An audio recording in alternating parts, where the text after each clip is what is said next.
Olá pessoal, tudo bem? Deus abençoe a todos vocês. A gente vai falar aqui sobre um tema aí que,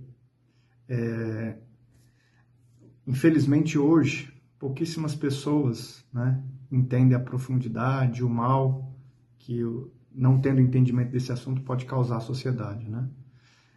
Eu cheguei a ver essa série Tremembé e essa série,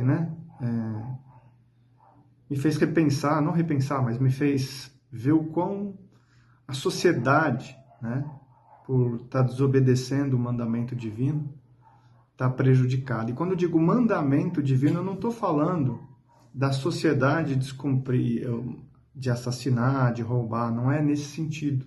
Mas o mandamento de Deus que ordena que as nações coloquem a pena de morte em suas sociedades. Porque isso, para muitas pessoas, pode soar estranho, mas é justamente porque a verdade já foi escondida e está tão afastado que aquilo que é verdade assusta muita gente, por não saber a definição das coisas, por não ter entendimento da palavra de Deus, Por também isso ocorre porque a pessoa não buscou a verdade. Mas a pena de morte, ela não foi excluída por Deus, foi excluída pelo diabo. Não foi, a pena de morte não é criação do diabo, ela é criação de Deus. Lá no livro de Êxodo, assim como no livro de Levítico, e também no Novo Testamento, mas de forma mais clara, vamos dizer assim, aquela famosa lei está na Bíblia, ou seja, olho por olho, dente por dente. E no livro de Levítico, inclusive, está escrito fratura por fratura. Ou seja, aquele que assassinou alguém, esse deve também receber a pena de morte. E um pouquinho antes está escrito que aquele que matou um animal de alguém, ele deve restituí-lo. Mas se houve assassinato, essa pessoa deve morrer.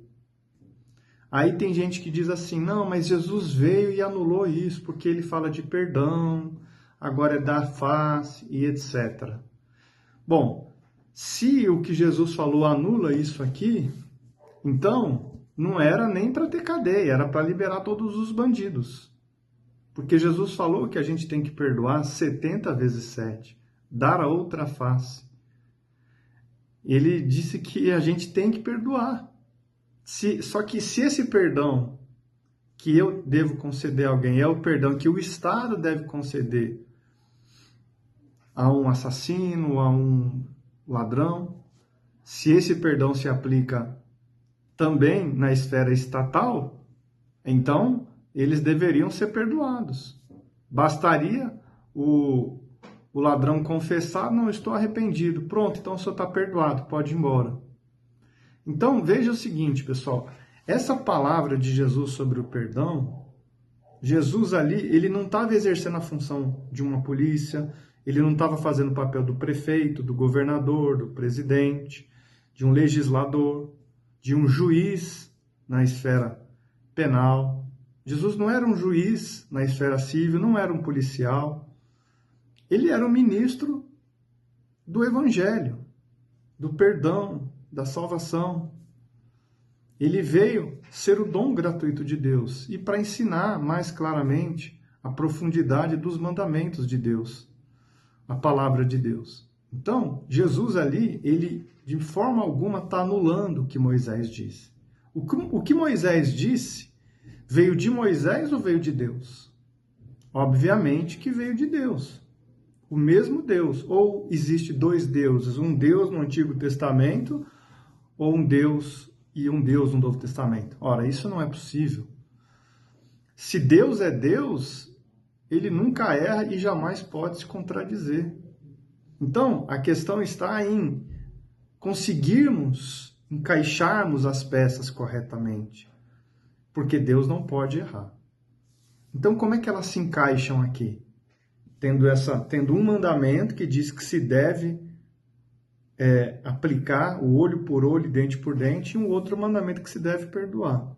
Bom, o mandamento de Jesus é um mandamento, não é uma sugestão. Então, essa ordem divina de Cristo, ela deve ser aplicada de indivíduo para indivíduo. Ou seja, eu não devo guardar mágoa, desejar o mal, mas eu devo, dentro de mim, sinceramente, querer que aquela pessoa se recupere, se arrependa, seja salva, seja abençoada, mesmo que ela tenha me feito mal. Inclusive para aqueles que me perseguem, né? Eu devo orar por aqueles que me perseguem, para aqueles que me difamam, eu não devo difamar. Esse perdão é um perdão individual. Mas, vamos supor, alguém veio e, por maldade, matou o meu irmão. Nesse caso, eu tenho que perdoar ele. E eu também, na verdade, sendo sincero, quando eu digo que tem, eu sei que se o Espírito Santo não me capacitar para isso, como que eu vou conseguir perdoar de coração também? Impossível, né? Mas por meio da fé na palavra de Deus, é que a gente recebe o Espírito Santo que nos dá essa capacidade de perdoar e de conseguir visualizar a eternidade, o perdão de Deus para a gente, que faz com que a gente conceda mais naturalmente o perdão até àqueles que nos fizeram mal. Porque a gente já ganhou e já tem tudo que a gente precisa em Cristo. Eu não preciso me vingar para me satisfazer. No entanto, esse é o meu perdão particular. Mas o Estado não deve aplicar esse perdão àquele que cometeu o mal. Ao contrário, deve puni-lo com a pena de morte. Então, a minha parte como cristão, sem dúvida, é de perdoar. Mas essa não é a função do governo. E existem provas claríssimas, por exemplo, ali no Novo Testamento, que dizem que Deus instituiu a pena de morte. Por exemplo, no livro de Romanos, nas epístolas de Pedro. Quando, por exemplo, o Espírito Santo, por meio do apóstolo Paulo, ele diz que não é em vão que Deus envia a espada. Quer dizer, quando ele diz espada, ele está se referindo à pena de morte.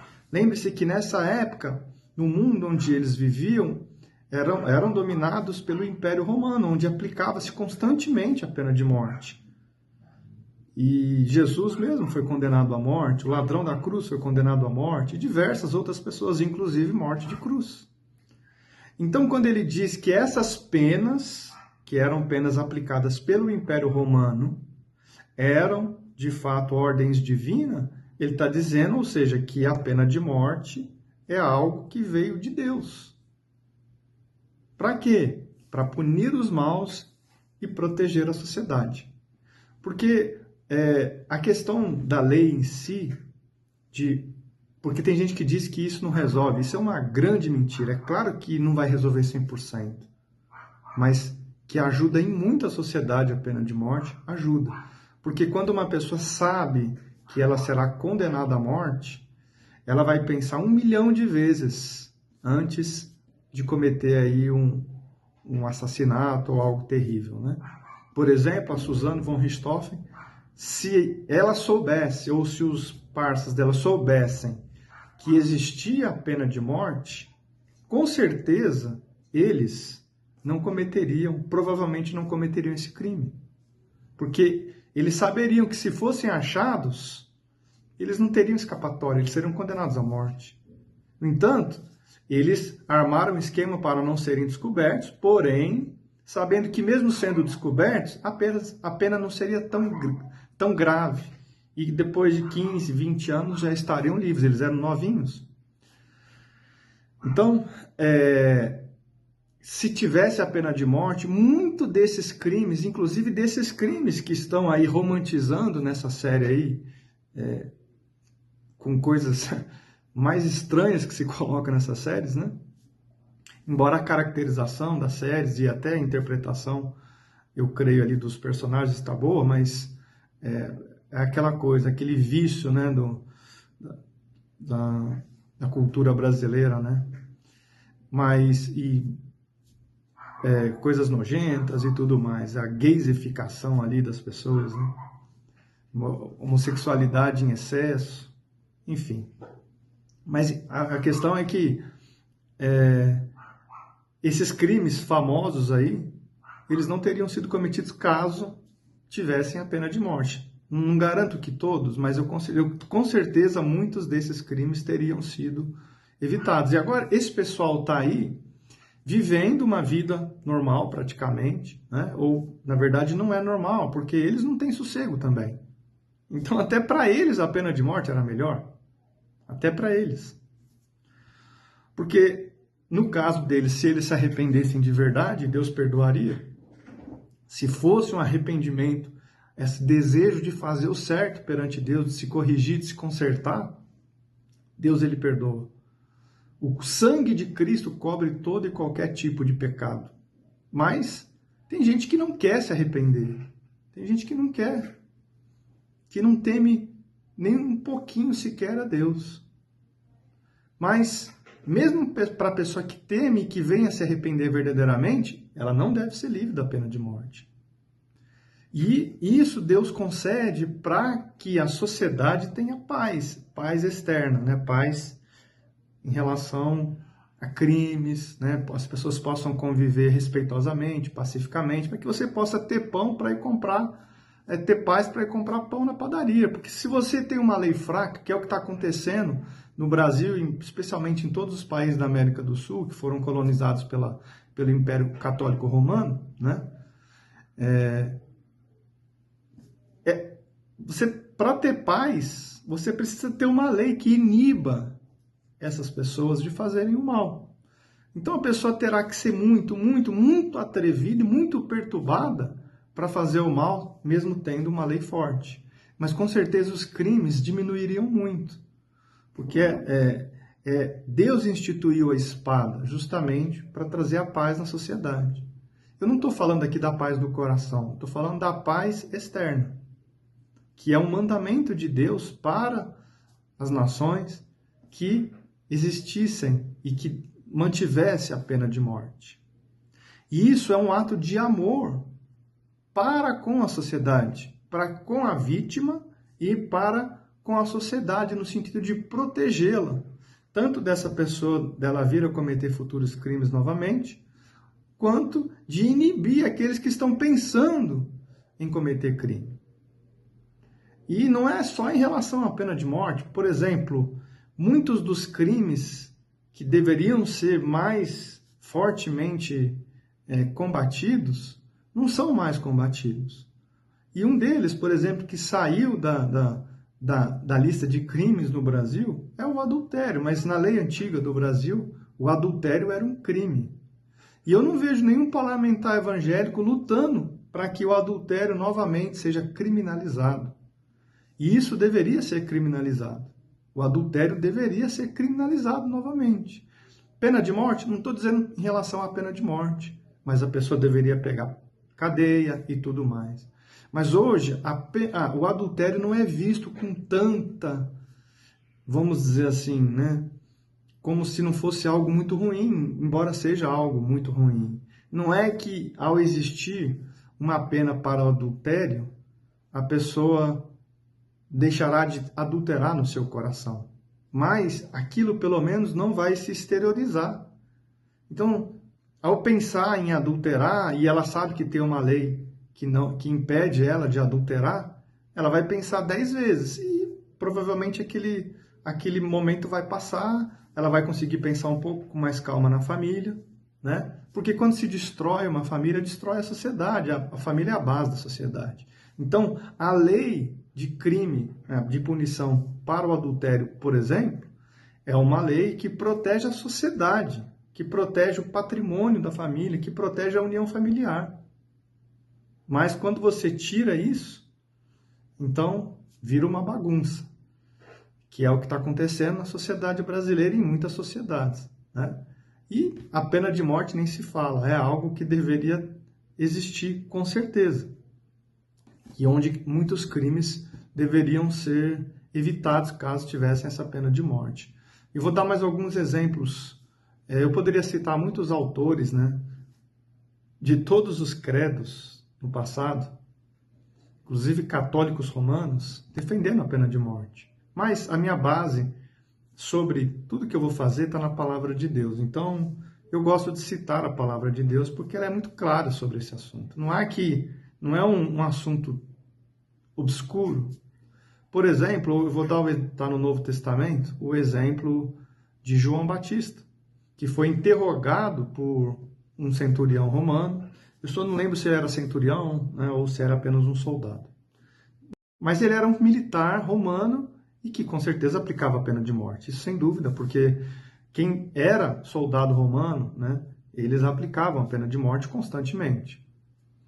E ele foi perguntar para João Batista. Talvez nessa época algum religioso, né, hipócrita, dizia para ele: olha, é errado matar, não sei o quê, papapá. Né? Não pode assassinar é errado, você não pode matar em nome da lei, não pode aplicar a pena de morte. De repente alguém falou isso para ele. E ele foi consultar o profeta João Batista sobre como ele deveria proceder, né? Porque ele viu que ele estava batizando quem estava ali querendo se consertar dos seus pecados e tudo mais. E ele foi até o profeta. E ele perguntou como ele deveria ser o proceder dele. E o que o profeta disse? Olha, você tem que largar a sua profissão porque é errado aplicar a pena de morte. Foi isso que ele falou? Não. Ele falou apenas isso. Olha, contente-se com teu soldo. Quer dizer, ele não falou nada de pena de morte, não falou para ele abandonar a profissão, falou apenas para ele não ser avarento, mesquinho e se contentar com o salário. Soldo é salário.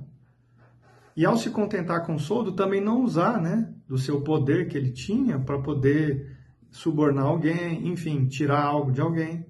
Mas disse para ele se contentar com o soldo, com o salário. Olha, sossegue com o seu salário e vive uma vida correta nesse sentido.